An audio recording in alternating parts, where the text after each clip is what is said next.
Hello la team des jeunes footeux, nouvelle vidéo du jour, on va parler de l'AS Saint-Étienne et puis d'un joueur qui n'en finit plus de m'impressionner depuis le début de la saison et je sais que je suis pas le seul, c'est Zuriko Davitashvili. Pour moi ça a été le meilleur joueur avec Malik Fofana durant le derby Lyon-Saint-Étienne qui a malheureusement été perdu pour nos amis stéphanois. C'est vrai que il y a des petits regrets quand même pour Saint-Étienne. C'est vrai qu'on a annoncé plusieurs classes d'écart entre les deux équipes. Moi, sincèrement, je ne les ai pas vus en regardant le match. Je trouve au contraire que Saint-Étienne peut nourrir de gros regrets sur ce match. Je pense même qu'un David aurait pu faire justement la différence sur un exploit personnel parce qu'il en a fait quand même plus d'un. Le nombre de différences qu'il a réussi sur son côté, c'était assez incroyable. Moi, c'est un joueur que j'adore et je voulais le mettre en avant. Pourquoi? Parce qu'il y en a quand même beaucoup qui avaient craché sur lui et sur sa signature, au moment de sa signature à la SSE lors du dernier mercato estival pour quand même 6 millions d'euros. C'est surtout le montant du transfert qui avait été fortement critiqué. Ça avait fait beaucoup parler. On disait que Saint-Étienne avait un budget limité. Personne ne comprenait pourquoi on investissait autant d'argent sur un mec soi-disant surcoté dans notre Ligue 2. Je rappelle quand même que c'était 8 buts et 8 passes D avec Bordeaux, c'est pas dégueulasse quand t'as un mec qui sait marquer, qui sait faire marquer, qui est bon à quasiment tous les postes offensifs, c'est-à-dire ailier gauche, ailier droit, milieu offensif, soutien d'un attaquant. Ça quand même c'est du pain béni pour n'importe quel entraîneur.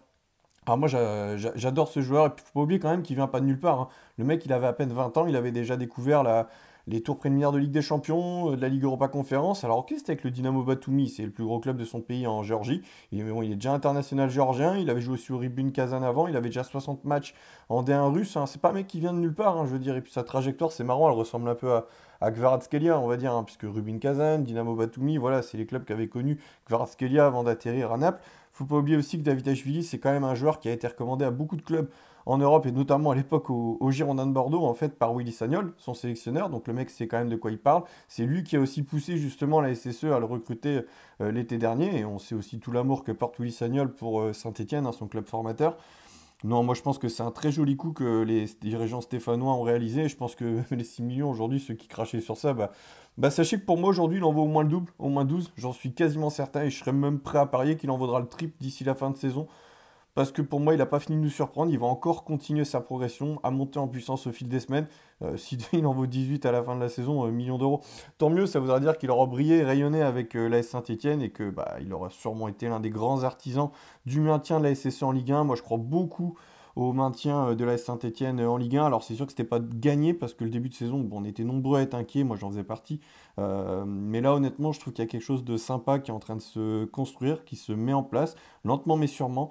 David Ashvili, pour moi, c'est vraiment une super recrue et sincèrement, c'est une chance pour la SSE de l'avoir dans son effectif parce que pour moi, il apporte un plus énorme. Il y a un autre joueur aussi que j'ai envie de mettre en avant, c'est Boaké. Alors, je sais qu'il ne fait pas l'unanimité, loin de là, il est même un peu critiqué, je peux le comprendre. Mais honnêtement, laissez-lui un peu de temps. Moi, sincèrement, je connais beaucoup d'agents de joueurs ou même de spécialistes du championnat autrichien qui m'en avaient dit le plus grand bien l'année dernière, notamment de la communauté Sorare, des gens qui suivaient tous ces matchs.